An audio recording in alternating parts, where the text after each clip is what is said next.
Hello students, the next topic in this chapter is nutrient cycle. अगर याद हो तो न्यूट्रिएंट साइकिल जैसे वी रेड वंस एक बार नाइन्थ क्लास में भी थे topic and specially about nitrogen fixation which is a very broad and important topic you read in 11th class. Correct. तो कुछ बेसिक्स तो याद होंगे जैसे कि न्यूट्रिएंट साइकिल्स क्या होते हैं, कितने टाइप्स के होते हैं. सो न्यूट्रिएंट साइकिल सबसे पहले क्या होता है. जो न्यूट्रिएंट एलिमेंट्स होते हैं वो इकोसिस्टम के अलग अलग कंपोनेंट्स के थ्रू आकर वापस से वहीं मिल जाते हैं. मतलब ये एक साइकिलिंग चलती रहती है जिस वजह से ओवरऑल कंटेंट ऑलमोस्ट जितने भी न्यूट्रिएंट साइकिल्स हैं उनका स्टेबल रहता है except some of that like phosphorus and sulphur, क्योंकि उसमें ये कंटेंट डिपॉजिट हो जाता है कुछ टाइम के लिए. So, the movement of nutrient element through the various component of an ecosystem is called nutrient cycle, you may say to it, or biogeochemical cycle, BGC. Bio यानी through the living, है ना. Bio का मतलब है through the living. Geo का मतलब है water, soil and air. मतलब जो तीनों components हैं, air, soil, water, ये तीनों कंपोनेंट्स हैं, हवा, मिट्टी और पानी. And in the chemical form, तो इन सब के बीच में कंपोनेंट्स का क्या होता रहता है, साइकिलिंग होती रहती है. जैसे जो जियो कंपोनेंट है they are abiotic component and the bio means the biotic component. तो ये भी कह सकते हैं कि बायोटिक और अबायोटिक कंपोनेंट के बीच में कंटिन्यूसली ये जो रिपीटिंग फॉर्म में एक्सचेंज होता है केमिकल्स का is called bio Jio chemical cycle. Clear. अब एक हमने पढ़ा था स्टैंडिंग स्टेट, उसी की तरह एक है स्टैंडिंग रेट. ये क्या है, न्यूट्रिएंट्स की जो अमाउंट है जो किसी भी गिवन टाइम पे सॉइल में प्रेजेंट है is called standing rate. Clear. The amount of nutrient like carbon है, nitrogen, phosphorus, calcium present in the soil at given time is called standing rate. और ये इकोसिस्टम और सीजन के basis पे very करती है, यानी अलग अलग होती है. Types of nutrient cycle mainly they are the 3. यहाँ पे 2 है, लाइक यहाँ पे 2 इंक्लूड करे हुए हैं, gaseous and sedimentary. But one more is there that is called hydrological यानी water cycle. But according to जो हमारा सिलेबस है उसमें 2 ही हैं, gaseous cycle and sedimentary cycle. Gaseous cycle and sedimentary cycle में first of all we will try to understand the difference. Gaseous and sedimentary cycle क्या है. Gaseous cycle and sedimentary, जो gaseous cycles हैं उनका जो रिजर्वियर है, मतलब उनका जो मेन सोर्स है, मेन जहाँ से सबसे ज़्यादा अमाउंट प्रेजेंट है जहाँ पे, that is called atmosphere. And sedimentary में जो है वो मेनली जो सॉइल वगैरह हैं वो है. न्यूट्रिएंट इसमें गैस या वेपर की फॉर्म में है और इसमें न्यूट्रिएंट जो है ये सॉलिड स्टेट में है. और ये जो साइकिल है ये बहुत क्विक और बहुत फास्ट होता है. ठीक है, जैसे कि कार्बन साइकिल है, नाइट्रोजन साइकिल है. Whereas the sedimentary cycle की जो स्पीड होती है comparatively to it is very लो.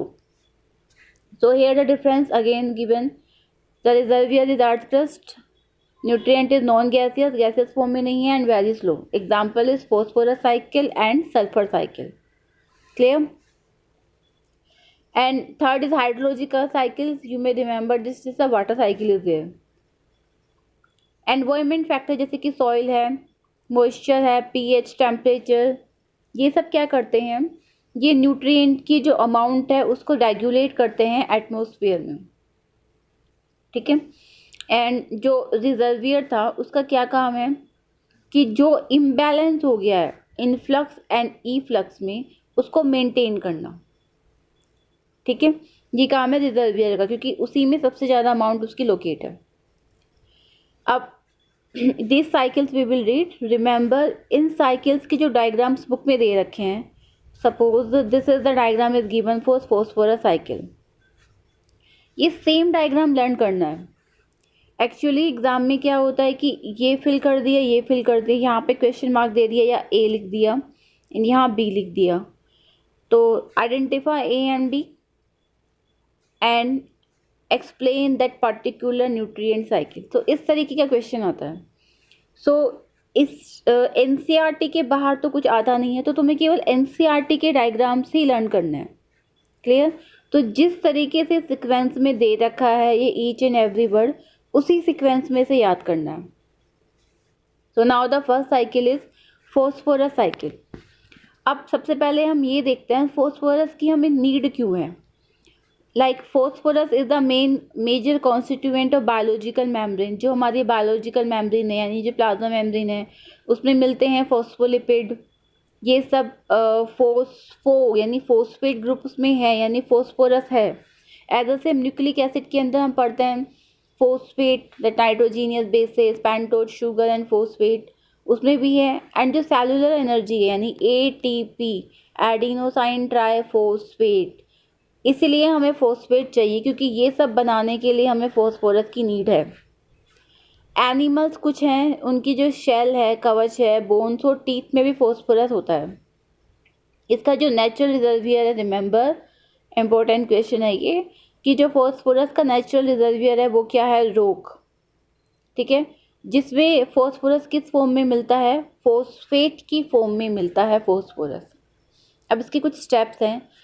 अब जैसे कि हमने पढ़ा है इसका जो natural reservoirs are rocks, so when the rocks are weathered यानी जब इनका कटाव होगा, so minute amount of phosphate जो है it will dissolve into the soil solution and then जब सॉइल में आ जाएगा so then it will be absorbed by the roots of the plant.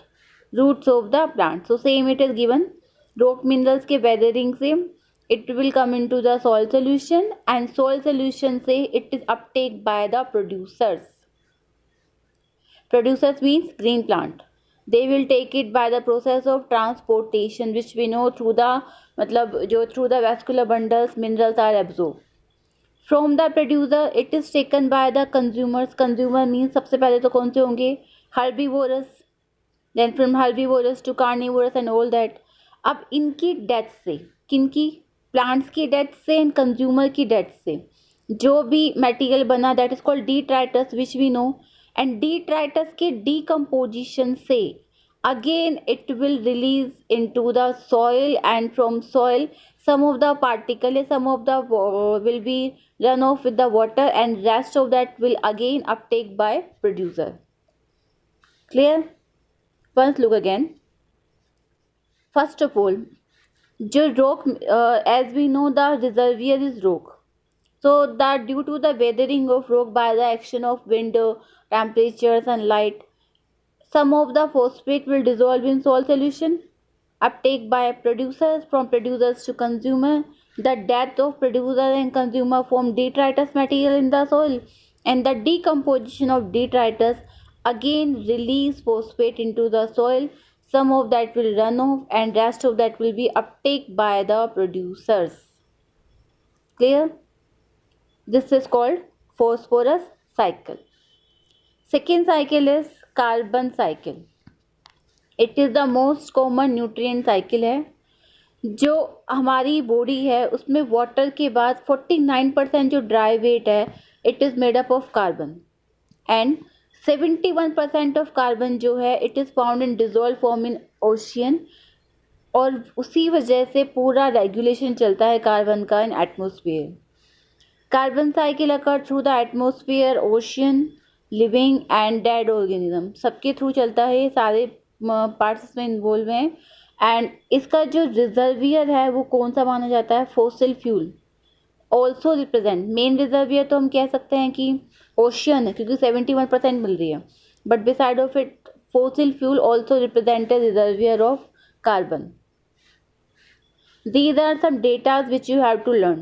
इसमें समझने की कोई बात नहीं है, बस ये datas learn करने हैं। According to an estimate, 4 into 10 raised to power 13 kg of carbon is fixed in the biosphere through photosynthesis annually.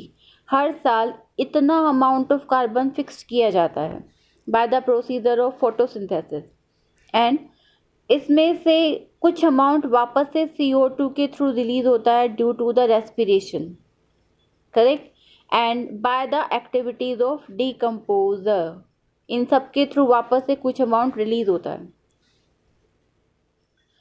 अब some amount of fixed carbon जो है it is lost to sediment and remove from circulation. कुछ sediment के form में lost हो जाएगा, मतलब sedimentary material बना के it will be loose out from the procedure of cycling. The additional source of carbon जो हैं वो क्या क्या हैं? Burning of wood, forest fire, combustion of organic matter, this we know, fossil fuel, volcanic activities, इन सब से भी carbon release होता है एटमॉस्फेयर में। And some of the human activities जैसे कि डिफॉरेस्टेशन यानी पेड़ों को काटना, और massive burning of fossil fuels for energy and transport, ये फॉसिल फ्यूल्स को जलाना एनर्जी के लिए या फिर ट्रांसपोर्ट फैसिलिटीज़ के लिए, इनसे भी एटमॉस्फेयर में CO2 की कंटेंट इंक्रीज हो रही है। सो एक सिंपल सा पाथवे दे रखा है जो कि ये शो कर रहा है कि CO2 किस तरीके से ट्रांसपोर्ट होती है from one way to another. अब कुछ very important topic is given there कि कार्बन और फॉस्फोरस में कुछ डिफरेंसेस हैं। जैसे नंबर 1 डिफरेंस है कि कार्बन की तरह फॉस्फोरस रेस्पायरेटरी प्रोसेस से रिलीज नहीं होता है। जैसे रेस्पायरेशन प्रोसीजर में carbon in the form of CO2 release होता है, लेकिन फॉस्फोरस किसी भी फॉर्म में रिलीज नहीं होता है।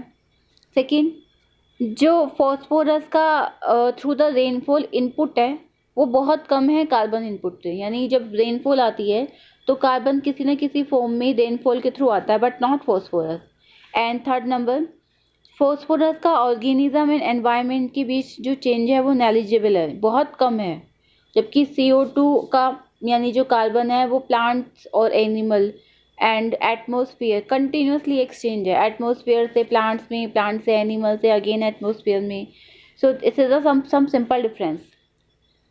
इकोसिस्टम सर्विसेज यानी हमें इकोसिस्टम से क्या क्या मिलता है हम सबको पता है, बट फिर भी एक बार रीड आउट कर लेते हैं। इकोसिस्टम की कुछ एसेंशियल सर्विस है, जैसे प्योरिफिकेशन ऑफ एयर, हाँ, because they release O2 and they take CO2 for the procedure of photosynthesis. And water, mitigation of drought and flood, ये प्लांट्स जो हैं ये रोकते हैं सूखे को और बाढ़ को। न्यूट्रिएंट की साइकिलिंग में हेल्प करते हैं, फर्टाइल सोल बनाने में हेल्प करते हैं। जो वाइल्ड लाइफ है, जो जंगलों में रहते हैं, उन्हें हैबिटेट यानी उनको रहने की जगह देते हैं। बायोडाइवर्सिटी यानी डिफरेंट टाइप्स ऑफ प्लांट और एनिमल स्पीशीज को मेंटेन करते हैं।